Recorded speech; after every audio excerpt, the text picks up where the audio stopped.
Thank y'all for riding with me. Well, you know you forever locked in with your boy, Stories with V. At this time, family, y'all know what I need y'all to do for us, man. Like, share, comment, and I repeat, smash that subscribe button, y'all. We are on this road to 100,000 subscribers. If you're new to the platform, welcome. Y'all know the motto by now, man. Do me one favor. Kick back, relax. I got the rest of the show from here. AV Mob, let's get them, let's get them. Let's go. What's up, Mob? We back at them again, man. Kicking it off from the top. Story number one. Baltimore. This situation right here, man, was a wicked and wild one. I actually ran across an article and I dove a little bit into the story. I'm like, God damn, this was crazy. So now we got this dude growing up, right? I can't remember his name, but I believe this take place back in the 70s and the 80s. So now Shorty was a well-known Baltimorean. If you know, you know. I'm talking about street dude, fly, laid-back type of guy. Got to the money, got to the bag, stayed with a bra, stayed in a fast fly car. He was just a true Baltimore representative, 410 stand up.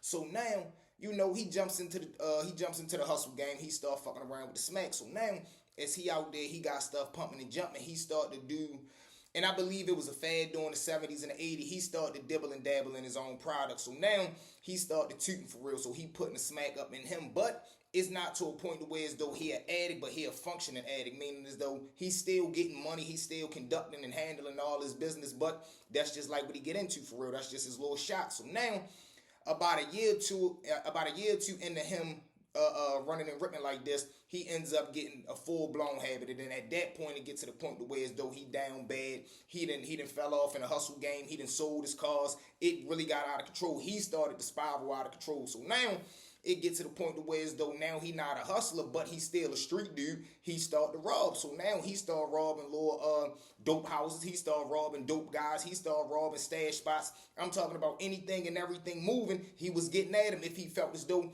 he could get up on you and take it. So now he ends up going on a lick one day, him and a homeboy. Now, they go in there, they rob the little dope spot. When they kick the door, it's probably like 3-4 people in there. Now, mind you, he not moving with a clear state of mind, and he moving on addict time. So, as soon as they bust the door, I guess a guy jump up off the couch. He hit him 2 times in the chest. Boom, boom. Now, when he hit the little nigga 2 times in the chest, they immediate M1 shot. So, he fall, he down.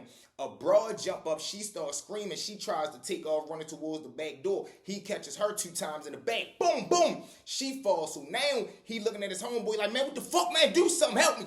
Because now his homeboy, I'm just guessing quite naturally, when they hit the door, he going there under the pretenses of, man, this raid be a robbery, man.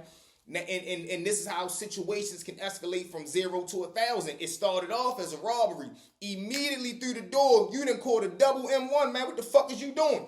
So now the whole time he get to tell his best friend, man, tighten the fuck up, man. Go get them, go get them. Now he tell everybody, man, lay the fuck down now. Mind you, 2 people is already down. He walks over to the woman standing over top of her. He hit her one more time in the dome. Boom. After he does that, he walks back to the first dude that he hit. Soon as he jumped off the couch, he dome check him just to make sure. Boom. So now that's 6 rounds gone.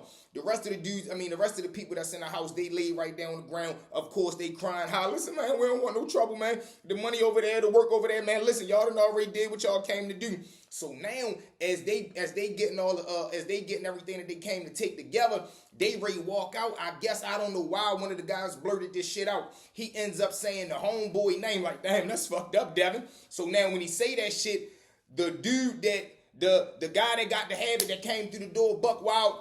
He look at his homeboy, like, man, what the fuck, man? You know, why the fuck he say your name? So now Devin, of course, the name is already out. Devin right there looking like, man, what the fuck? I don't know him. He walks over there now, little M1, little not in the right state of mind, dude. He tell Devin, man, off your name. So he like, man, what the fuck? I'm not ready to shoot, yo. As he say that, little M1 put that bitch straight on him, man. You got 1 or 2 options. Dome him or I'ma fucking dome both of y'all.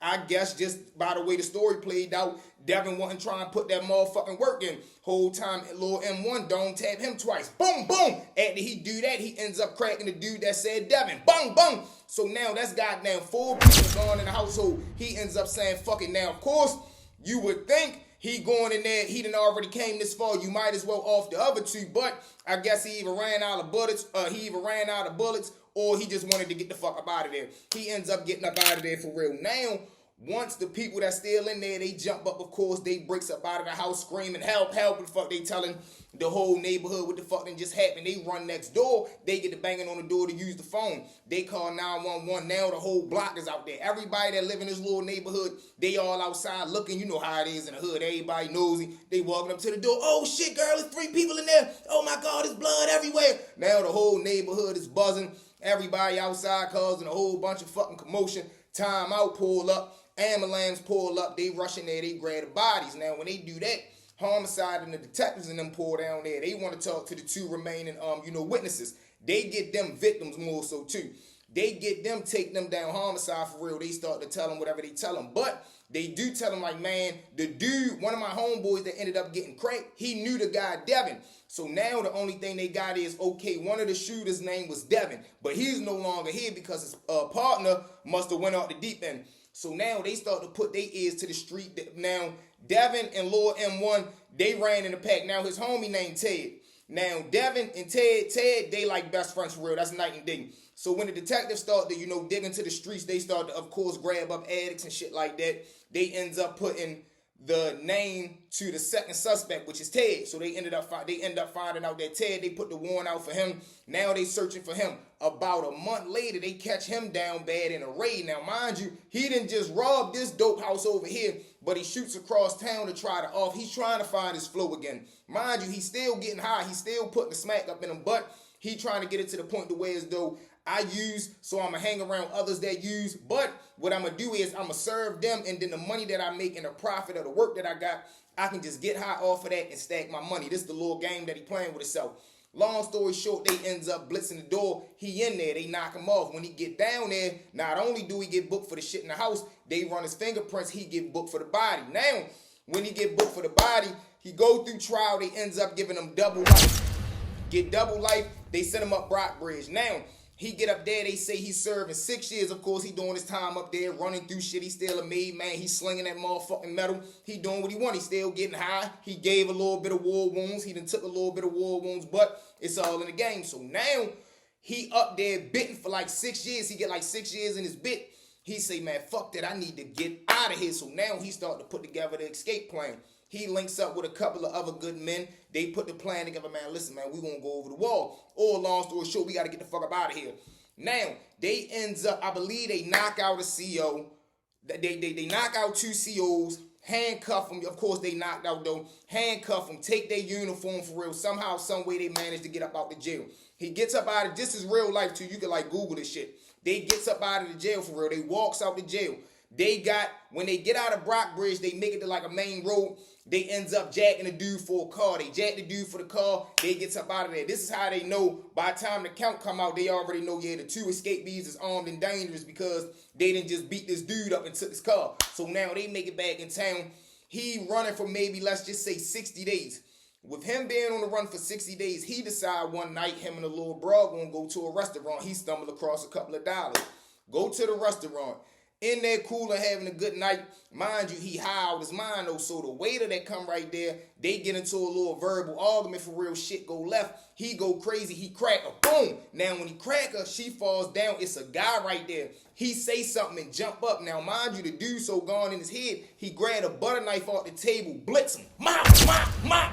Hit him like 3 times. Now, mind you, this is a fucking butter knife. But the motherfucker penetrating, so he falls to the ground. Now, the manager and all them is in the back. Everybody that's in the kitchen, the whole restaurant going crazy. Motherfuckers is running out the door, all kind of shit. But the employees that's there, that's in the back, they like, man, we call police. We call police. Whole time he hear that shit, he get annoyed because, mind you, he's an escaped convict from prison serving a double life sentence for 4 homicides. Whole time he start charging towards the kitchen. The dude start taking off. The guys that was talking about calling the police, they start breaking through the kitchen. He gets in there, he grabbed 2 butchers. Man, he start hitting everything in the kitchen. Mop, mop, mop, mop. He ends up butchering 2 dudes in the kitchen. So now he is at 6 bodies and counting, and he's an escape convict from prison. So boom, he do that. He gets up out of there. Now the broad, I guess she finally seen this side of him that she don't know about. So she been got out of there. By the time he get back to the table, she been long gone.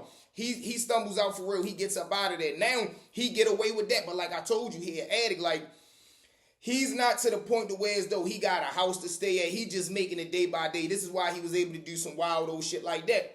Long story short, the report read that 4 months later, he's found nodded off in the alley. They get a complaint from a neighbor about some guys being, they thought they was overdosed out back their yard. Police pull up whole time, him and his homeboy nodded off the smack. They grab him up. They ends up finding a couple of pills of smack right there, so they book him. When he get down there, he's so high, he done forgot what he did. They run the prints again. That shit hit that he an escaped convict from Brockbridge. Whole time they book him for that, sends him back. But they also get the hit off his fingerprints from the shit that he did at the restaurant as well. So now once he get back up there and now he trying to sober up, they drop the indictment that you being charged for another triple homicide at that restaurant while you serving double life for the 4 homicides that you did in that house. And you got to face these charges for that shit that you did when you escaped and the assault that you did on the motherfucking officers and shit. So he just had a whole motherfucking shitload full of stuff that he was going through. But tell us they tried to send him to D-Row. But I don't know if we got a D-Row in Maryland. So they was trying to ship his ass out and some more shit. But tell this day, I mean, I think this dude got like 7 life sentences, man, plus 120 years, some wild shit. Some shit that he'll never be able to live out. But, man, wicked and wild situations, man. Wicked and wild situations, man. When I ran across that story, I'm like, oh, yeah, the mob gonna love this one, man. So if you locked in and tapped in with the kid, man, make sure at this time you hit the subscribe. But y'all know the motto, man. Thank y'all for riding with me. Well, you know you forever locked in with your boy, Stories with me.